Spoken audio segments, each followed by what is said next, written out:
Hi, you're listening to the O&P Check-in, an SPS podcast. This podcast brings you the latest happenings in the O&P industry. We're unpacking trends and news from this tight-knit orthotics and prosthetic community. Thank you for joining us. My name is Jackie Green, and I'm a marketing specialist at SPS. And I'm Brendan Erickson, regional sales manager at SPS. And welcome back, listeners. If you are new to the O&P Check-in, here's what you can expect. In each episode, we'll discuss a hot topic in the industry, provide SPS updates, and cover a news article from the world of O&P. Let's go! Welcome to episode 6 of the O&P Check-in and SPS Podcast. Brendan, what do you got going on in your world? Well, I'm a dad of a 2-year-old, so I've been working on my dad jokes, and April and May, I've got one good joke that works throughout both those months, so I'm going to lay it on you and see if you can get it. April showers bring May flowers, but what do May flowers bring? Ooh, I feel like I've heard this before, and I do not know. Probably so. Don't think too hard. I'm thinking too hard. Okay, I'll give you Plymouth Rock. Transatlantic voyage. Pilgrims? There you go. There you go. Mayflowers bring pilgrims. There you go. The worst bad dad jokes to start a podcast. Thank you guys for listening. Okay. Yep. Yeah. That was good. That was a good kickoff, Brendan. I like that. I love dad jokes. I think they're great. Cheesy jokes, all of it. I think it's awesome. Hey, remember to send in your dad jokes to us, and we'll make it a special section on our podcast for you guys. All right. In today's episode, we're discussing the results from the latest SPS Trends Survey with our fearless leader, Ellen Kolbas, a marketing specialist at SPS. Yep, and before we get started, let's take a quick break. This year marks 25 years of Ottobock's groundbreaking microprocessor knee, the C-Leg. Since its launch, more than 100,000 people have walked with confidence thanks to the most preferred and studied MPK worldwide. Visit spsco.com to learn more. Here's to 25 years of celebrating the knee that changed it all. Thanks, Ottobock. Let's see what's new at SPS. All right, so SPS updates. We just launched The Clinical Minute, and this one features Tuan USA's Director of Clinical Education, Jack Kesslering, and he joins SPS Clinical Education Manager, Sam Brulette, to talk about Knit Right's Soft Sock Prosthetic Sock Multi-Pack. That's a tough one to say. Good job, Jackie. Knit Right's Soft Sock Prosthetic Sock Multi-Pack. Yeah, I got to that. I was like, I better slow down to say this correctly. But it is exactly what you say it is. Why don't you tell us, how many socks do you get in the multi-pack? So you get 6 lightweight, 1-ply sock, 3 3-ply, and 3 of the 5-ply. Yeah, and in the video, Jack and Sam go over the different versions and a feature unique to the soft socks. Yep. We have quite a few clinical and education pieces kind of coming down the pipeline, so be on the lookout on social media and on our website for updates, new videos, more information coming your way. We have a few quick tips that are coming down the pipeline too, so we have a lot of stuff going on. It's been pretty busy over here, the kickoff of Q2 for us, which is really exciting. So this is kind of the launch of a lot of other things coming, so be sure to check out this Clinical Minute. Right, and you find that on the resources tab up in the top right hand of spsco.com. Over there as well, check out, we do have some new Q2 promos. So always check in the promos. Certain manufacturers will put them out. I know Alps and Willowwood are doing them now in Q2. So take a look out for those too. Yep, you can always just run down our social media page. So that's a good resourcing stop point as well. You can also see the show notes for a link to the blog, or again, visit spsco.com and click blog located on the menu. That will specifically take you to Knit Right's new The Clinical Minute. Today's guest is very familiar with the podcast because she is, as I said before, our fearless leader. Ellen Kolbas is our producer. She does all of the legwork behind the scenes. She is awesome. So she is also here today, though, because She is the one who coordinated and put together and analyzed all of the results of our most recently published SPS Trends Survey, which if you have not seen that yet, you should head over to the blog as well and check that out. It is awesome. It is also posted on social media. Please, please, please check it out. It has some really interesting and great information. And this is SPS's first ever project doing something like this. So we're really, really excited. But anyway, Ellen, thank you so much for joining us on this side of the mic. Yeah, thank you I'm usually on all the episodes. I don't want to say thank you for having me, because I'm always a invisible presence. But yeah, I'm glad to be be allowed to talk this time. This is great. You're here talking to us about the SPS Trends Survey, and for our listeners today, what exactly is it? What inspired it? All of the good stuff. Yeah, so this was the first in a series of quarterly surveys that will hit on different topics throughout the year. So we launched the SPS Trends Survey to collect feedback from industry professionals and share the results with the community. They function as a kind of a snapshot of what's happening in the industry, and we hope to continue these surveys just so that we can see how these trends change over time.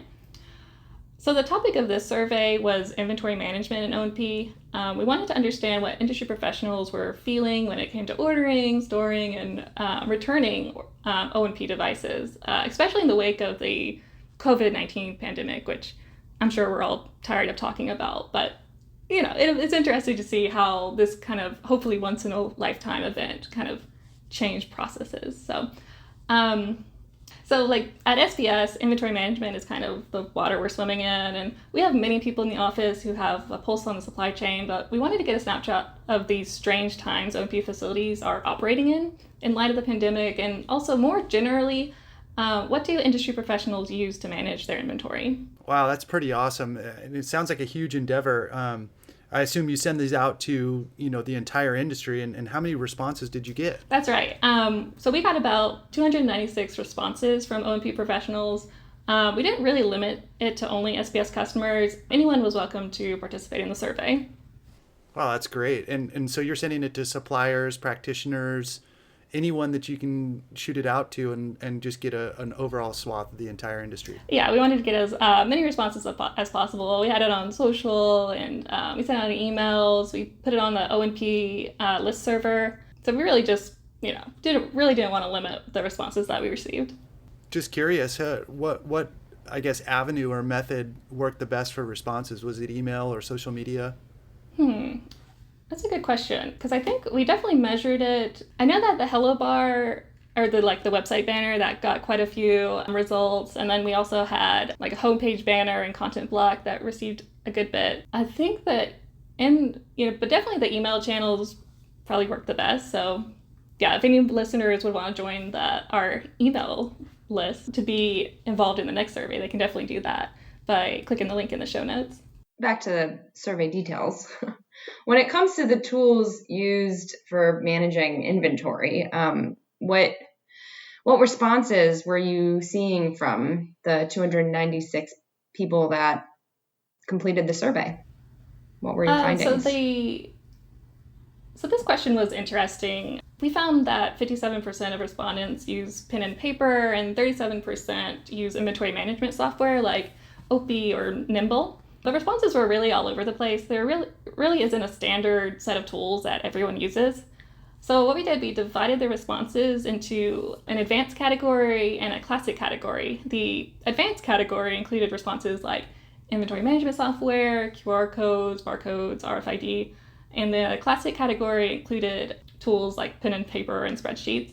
So 34% of respondents fell into the advanced category, and 66% fell into the classic category. And I don't really have an opinion on whether this is a good or bad thing. We used advanced and classic as a way to differentiate the categories. Developing standard protocols would be good to see, though. So if a clinic wanted to manage their inventory with pen and paper, what does that best practice look like? If they wanted to implement barcodes, what would that entail? Developing these resources would help clinics select the best method for their needs. Yeah, that's really interesting. I mean, we always say that there's, multi generations in our field, and I think it's a really pivotal time in our field. Like, we had our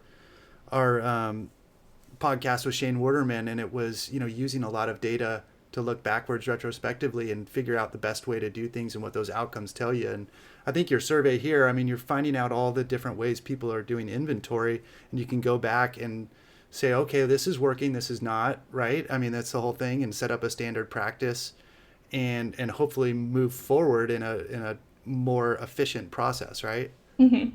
Absolutely. I'm sure that would be a great resource for clinics who may be interested in updating their inventory management process, but who are also bogged down by the challenges created by the pandemic, right? So for the questions related to the pandemic, what did you discover there? Definitely. One of the questions we asked to what degree the pandemic impacted their business or institution's inventory management processes, and half of respondents indicated that their business or institution was somewhat impacted by COVID-19. When asked about challenges that emerged for managing inventory from the pandemic, the top 3 responses were shipping issues and delays at 84%, supply shortages at 83%, and staffing shortages at 34%. So these are issues our partner suppliers are struggling with as well. And if you remember, the Texas deep freeze and back in February of last year really compounded all these issues.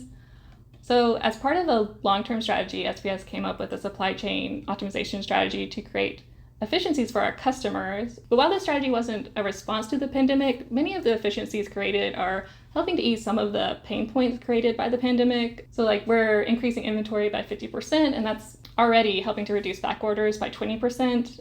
And it's leading to more complete shipments, which reduces overall shipping costs. So our first ever podcast episode talks about this, if any listeners would like to check that out.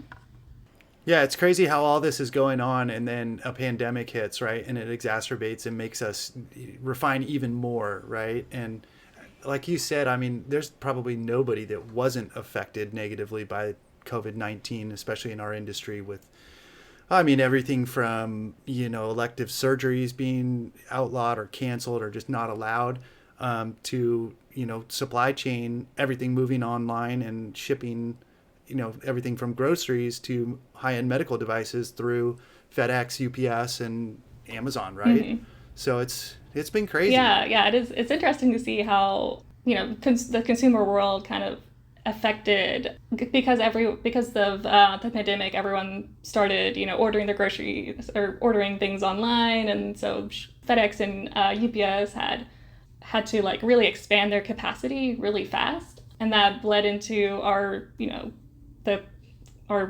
that ended up affecting our shipping as well. So yeah, it's very interesting to see how just the different ways that the pandemic has affected the industry.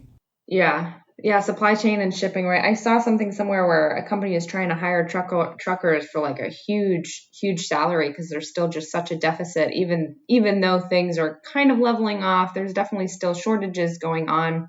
And I think shipping has definitely gotten much better. It's accounted for the demand, and the demand's gone down a little bit. But how could it not impact the industry? It's super interesting to kind of see the breakdown of the numbers and specifically where people were seeing their issues. Was it shipping? Was it supply chain? Yeah, and you say 34% of staffing shortages. I've talked to some people out on the West Coast where you have 1 or 2 people come down with COVID, and then you've got to close the entire office for say 2 weeks or so, right? And I mean, talk about a backlog with your patients that are demanding things up front, and what a tough row to hoe for all you O&P providers out there. I saw it firsthand, and you guys did a great job. So kudos. I think we're seeing the light at the end of the tunnel, and thank you guys for having patience with us. And let's keep moving forward and get back to normalcy. Do you know where some of the responses for the questions, what they were in terms of relating to storing inventory? Because I know even with waiting on things that are backlog, we struggle to store stuff in just our little marketing closet. So I can only imagine for an O&P clinic. For sure. So we asked what challenges they face when storing inventory, and 70% cited space constraints and 36% cited organization. in this industry, it's easy to see why space constraints would be an issue. Patients come in all different shapes and sizes, and so a clinician really needs to be ready for whatever comes through their door. But I'm excited to see that some manufacturers, like our partner supplier Elevate Dynamics, have taken this into account when developing products. Elevate's AFOs can be customized to fit a variety of patients, and the boxes, they're, that crazy triangle box that they have is easy to store. So, it'd be great to see more product packaging designed to be easily stored and lighter to ship. No, but it's a really good point, because I'm sure the people who are responding to your survey, it's a variety of sizes of clinics. And then because of the backlogs with supply chain issues, you want to stock up on what you need or what you think you'll need the most of in case it's out of stock. But if you're so limited based off of size, I feel like that'd be really stressful to navigate. It's like, okay, if I don't order, 5 of these, even though I only have space for 2, I'm going to have a patient come in and suddenly I can't fit them for, 3 months because I don't have this and it's backlogged. Yeah, for sure. And, I'm sure you see that in our own little marketing closet of, things like older devices that, may need that we don't really have quite a use for anymore. So in the blog, we listed out a bunch of places you can donate products to so that, a clinic can be better positioned to stock up if anything crazy happens in the future. But so yeah, you can check that out at the link in the show notes. Well, and I'll say something here to the standard processes that you were talking about earlier. And I think with this inventory portion, that's huge. And some of the larger, more sophisticated companies that have people just, doing shipping, receiving, and inventory, they've got processes down to where, instead of holding, 15 SKUs for a knee brace because you have left, right, extra small through extra large, non-pneumatic, pneumatic, and that's just for a knee brace, right? Instead of keeping one of those there, they keep, automated lists, and some of the software systems out there do that for you, that they can track your inventory. But just even staying on top of what you need and when and what you've done in the past, because then you can order smartly and use the distributors like us and our competitors to hold all of those products. And that's our value prop is, hey, we'll hold all this stuff for you. You just order it smartly, intelligently when you need it, and we'll get it to you, in 2 days, right? So, without too much of a pitch for what we do, that's something we come across on a daily, why should I use you versus them? Or, why should I use you in general? Because, we can hold all of that product for you and then get it to you when you need it. Okay, Ellen, so before we get into the hot seat questions, is there anything else you'd like to add or share with us? Yeah, definitely. So if you'd like to participate in a future survey, you can be notified by joining our email list. We also have a lot of great content in our newsletters. So whenever we drop a new CEU course or promotion or product launches, you can get that right into your inbox. So you can just follow the link in the show notes for that. Oh man. All right. Now this is the exciting part of the interview. So usually Ellen is the one who puts together our hot seat questions, but since she is being interviewed today, Brendan and I got to make them up. Look out, Ellen. And I think I went pretty mild on these, but I know Brendan was doing some research. I did. So should I start? No pressure, Ellen, but no control over what my co-host does over there. This is anarchy. I don't know what's going to happen. It is. It's mutiny in your ship over here, you know? Yeah. So, okay. So I know that you were born in Alabama and you now reside in Georgia. Instead of, rival football or baseball or something like that, I'm going to ask you, okay, what song is better? Sweet Home Alabama or The Devil Went Down to Georgia? I think I'm leaning more towards, even though I grew up mostly in Georgia, I think Sweet Home Alabama is such a classic that I have to go with that. What is your favorite kind of bird? My favorite kind of bird? Well, I have 2 cockatiels, these little parrot dudes, but I have to say cockatiels or they'll scream at me. Shout out to Willow and Medmardigan. Okay, so here's the next one, and I'm going to try and embarrass you a little bit here. But what TV heartthrob have you never gotten over? Oh, oh, I don't know about TV, but I know Brendan Fraser is still has my heart from The Mummy. Yeah, I still not over it. So what is the coolest animal you've ever seen with your own two eyes, like not on TV, in person? Oh my gosh. Seen. Maybe even touched to make it harder. Oh man, this is hard. I recently had a spiritual experience. Not really, but over the weekend, me and my boyfriend were walking around in Fort Pickens in Pensacola, Florida, and we were seeing all these crazy birds and ospreys, and we saw this rat walking around, and then we hear some rustling in the bushes, and we're like, what could that be? And it sounded really big, and then out trots this armadillo, and it just didn't. We were making so much noise, and it barely even looked at us. It was I'm on a mission. I'm a tank. I'm just going through living my life. So we're both still reeling from that experience. Okay, I got one more question for you. It has to do with the rivalry between Alabama and Georgia again. Oh no. And I'm not going to tell you which one is which. You're going to have to figure that out for yourself. But it's pretty not good easy. At sports. But so let's say you and Brendan Fraser are hanging out on a beach, having a nice soft serve ice cream in a bowl, and you only have a choice of two toppings. It's either blackberries or peaches. What do you go for? I'd have to go peaches. Georgia peach. The state fruit of yes. Georgia. If you didn't know, the state fruit of Alabama is a blackberry. Oh. So. Yeah.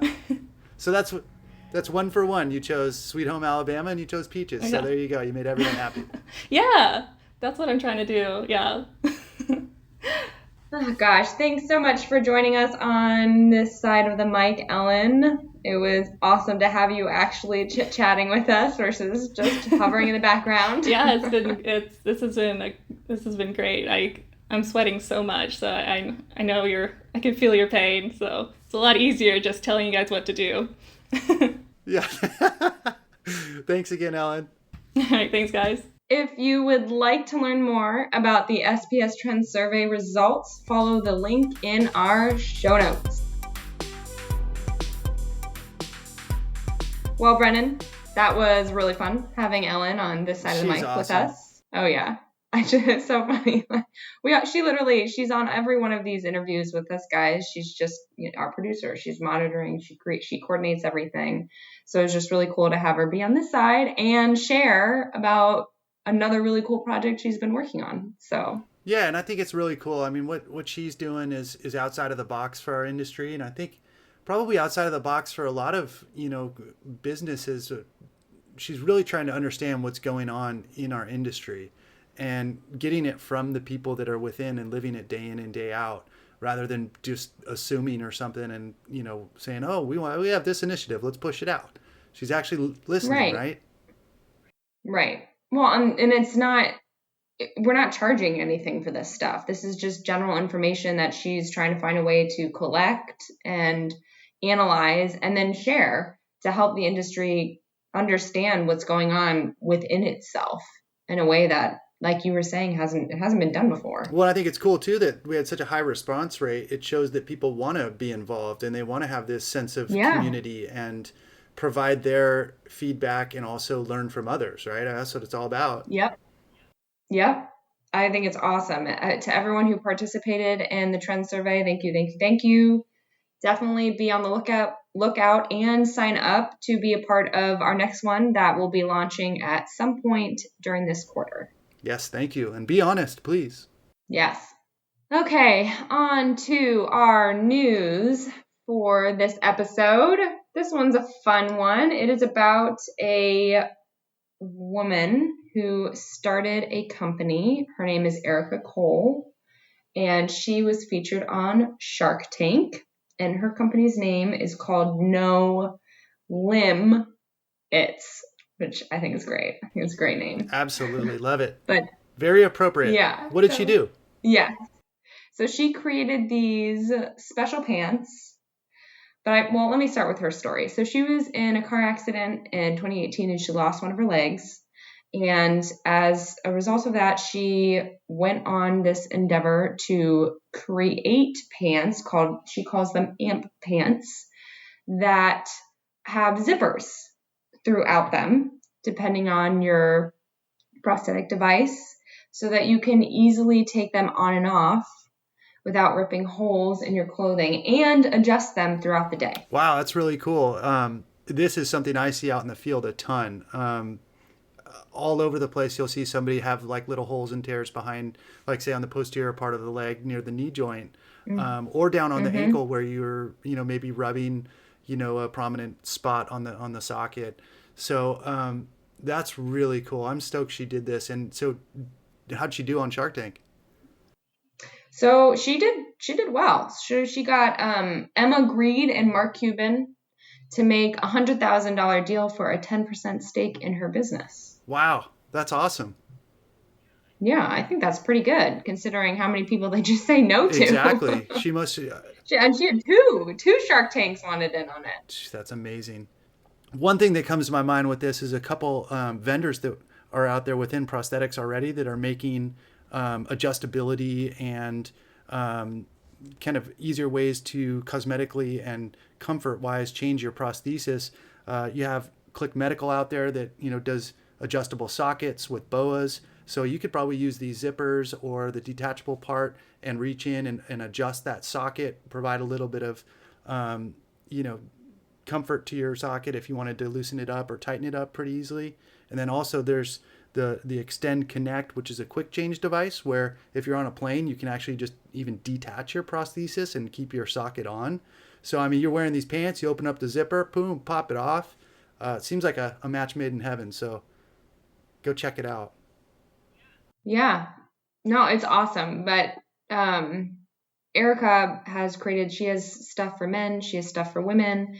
She has launched or is about to launch something she's calling it her sensory friendly line for people who are overstimulated based off of or have a sensory disorder. So people with like autism or ADHD that she's getting ready to launch. She also has stuff specifically for people in a wheelchair as well. I don't know if that's launched yet, but it seems like she has a lot of things that she wants to expand into in addition to her AMP pants. But it's really cool to see. They look really stylish, and it's just, I think it's like you were saying, it's just a really neat idea, and there's clearly a demand for Absolutely. it. Absolutely. Love seeing O&P out in the news and people progressing our industry out there.